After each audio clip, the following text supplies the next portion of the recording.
So now they have an understanding that here at the center you have protons and neutrons, then electrons around. So they will have that picture.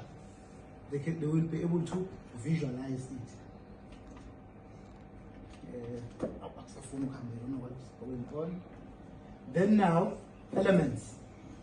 You can see here, which this is the symbol of chlorine. Then we have the structure of chlorine, how it looks like. So you can see here, the reason why we start with first 20 elements at high school is because they are easy. They don't have more energy level to deal with. So we know that at the first, like model, at the first we have 2, second we have 8, then go forward.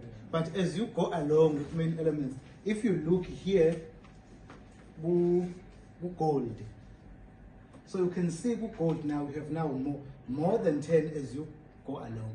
But if you start building that knowledge, go step by step, it will be easy for students to think more of it. Then, like if you see in the slide, is more of like you show the slide, then you show the students, so they will have something to remember what we are teaching them. Because now we make science to be more abstract, but science is not abstract, it's more practical. So let's try to make it more practical based, you see. Like I was thinking when like we're doing PhET simulation, I think other demonstration you can do just to make them to see the phases of matter. You can just take them as a student and put them together, just come closer, this is a solid. Then you can just separate them. As they separate, they can see the spaces in between.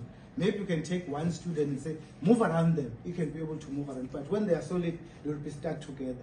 The other one will no longer be able to pass in between.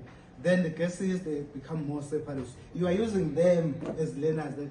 And something that will remember, they will say that, okay, Utisha, Utate, maybe students, so they even know their name.